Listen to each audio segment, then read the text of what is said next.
안녕하세요. 승부사 이치호입니다. 여러분을 토방에서 머리를 식혀드리고자 준비한 분석입니다. 분석 시작 전에 구독과 좋아요는 큰 힘이 되니 구독과 좋아요 한 번씩 부탁드리겠습니다. 모든 경기를 분석하지는 못하니 꼭 알람 설정해 두시고 긴급하게 올라가는 영상에 대한 분석과 정보 및 결과 예측을 놓치지 마시기 바랍니다. 제가 추천해드리는 조합픽은 영상 하단에 댓글에 기재해 두었습니다. 영상을 다 시청하셨다면 댓글을 확인하여 조합픽을 받아가시기 바랍니다. 우선 한 경기 웨스트햄 올림피아코스 전력 분석 알아보겠습니다. 웨스트햄은 지난 맞대결 원정 경기를 패하며 프라이부르크에 1위 자리를 내줬습니다. 또 리그에서는 3연패를 당하며 순위가 많이 추락했습니다. 그러나 리그컵 16강에서 아스날을 잡고 8강에 진출했고 최근 2경기 연속 멀티골 사냥에 성공했습니다.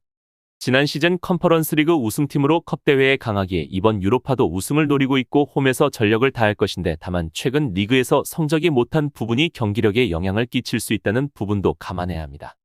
우선 웨스트햄은 팀의 색이 분명한 팀인데 수비 라인을 지역 방어 형태로 구축하고 철저한 수비 후 역습 형태를 이어가는 팀인데 다만 이런 전술은 공격적인 축구를 하는 팀들을 상대로 했을 때 사용하고 있고 자신들과 비슷한 전력을 가진 팀을 상대로는 4명의 수비진을 두고 중원에서는 공격에 가담을 하고 있습니다.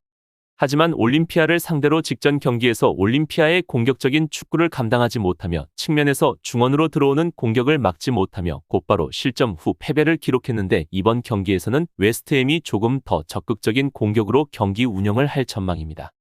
최근 절정의 골 감각을 자랑하는 잉스를 비롯해 쿠두스와 보인이 경기 내내 공격에 기여를 올릴 것이고 기본적인 수비 형태를 유지하며 올림피아코스를 상대로 더욱 공격적인 모습을 볼 수 있을 것입니다.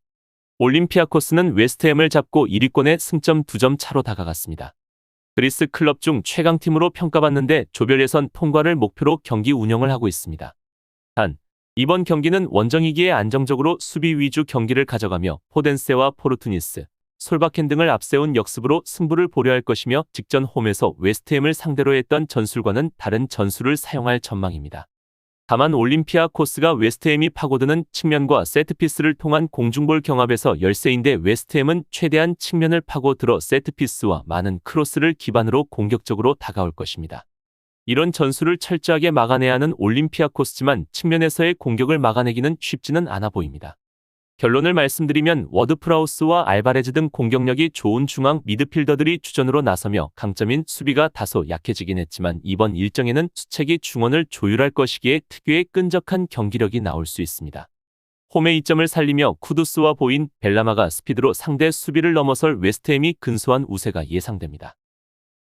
다음으로 두 경기 아약스 브라이튼 경기 전력 분석 알아보겠습니다. 아약스는 최강팀의 명성을 이번 시즌에는 지키지 못하며 최하위 성적을 기록했습니다. 리그와 유로파 경기에서 모두 최하위를 유지하고 있었지만 최근에는 리그 연전에서 반등을 성공했습니다. 공격을 주도하는 선수들인 베르바인과 아크폼이 2경기 연속 골을 넣으며 팀을 이끌었으며 반댄 부만이 중원에서 안정감을 제공하며 타이로비치를 벤치로 밀어냈습니다. 또한 최근 2경기에서 연속 멀티 득점 이상을 기록했으며 2경기 모두 홈에서 보여준 경기력이었습니다.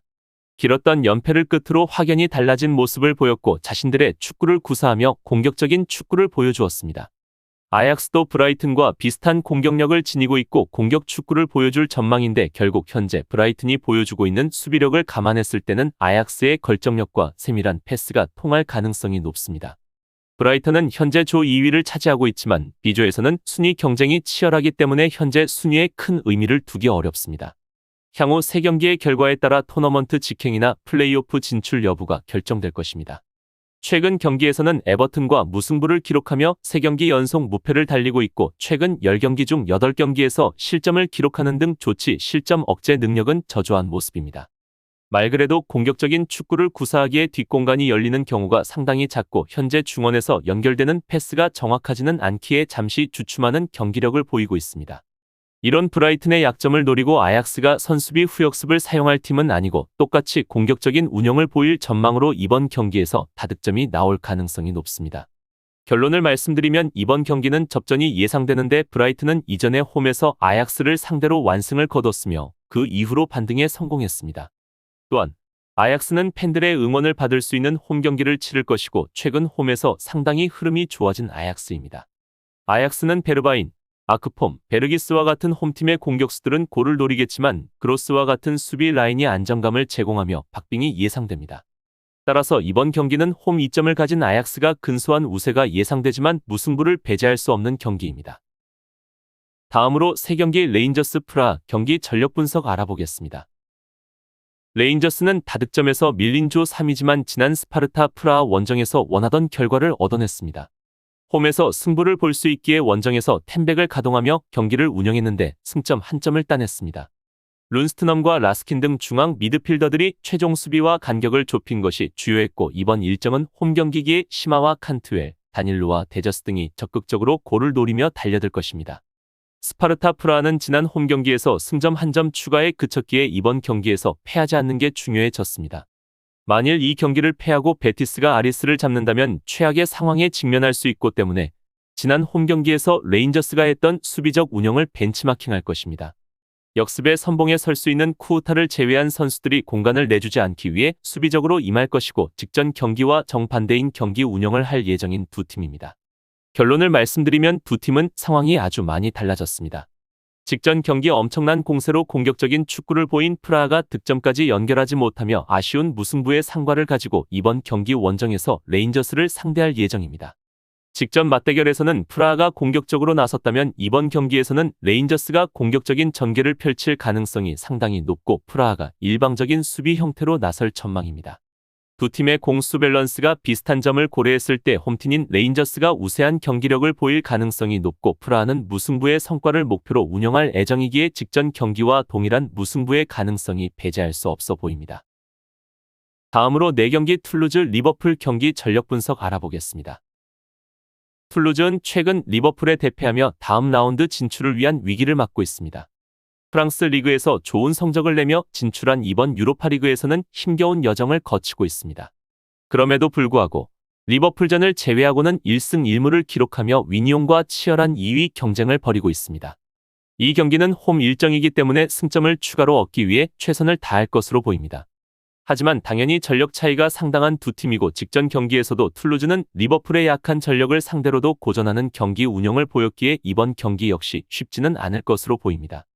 리버풀은 현재 유로파리그에서는 풀전력이 아닌 라인업으로 경기를 운영하는 중인데 유로파리그보다는 리그에 집중을 하고 있습니다. 다만 직전 경기 루턴타운을 상대로 경기 내내 득점을 기록하지 못하며 1대0 경기를 리드당하며 패배의 위험까지 갔지만 다행히 교체로 출전한 디아스의 극적인 동점골로 패배는 면했습니다. 경기 내내 공격이 풀리지 않는 모습이었고 누네스의 발끝이 좋지 못한 경기였습니다. 이번 경기에서도 일부 주전 선수들은 휴식을 취할 예정이고 로버스튼이 부상으로 경장 중이지만 알렉산더 아놀드, 고메즈, 체미버스와 같은 선수들이 공백을 메우고 있으며 중앙을 책임질 선수로는 존스와 소보슬라이 등이 있습니다. 주전들이 휴식을 취하며 1.5군 정도의 전력을 가지고 나올 건데 현재 유로파리그에서 이런 라인업으로도 충분히 승점을 기록하고 있기에 큰 부담감은 없어 보이는 리버풀입니다. 결론을 말씀드리면 툴루즈는 이번 시즌에는 이전처럼 폭발적인 화력을 보여주지 못하고 있으며 최전방 마무리 역시 부족한 상황입니다. 발링가는 여전히 위력적이지만 그를 지원할 능력이 부족해 보입니다. 리버풀은 누네스와 살라와 같은 선수들이 상대 수비를 경기 내내 공략하며 우세한 경기를 펼칠 전망이고 경기가 쉽게 풀리지 않는다면 주전 선수들까지 투입할 수 있는 리버풀입니다.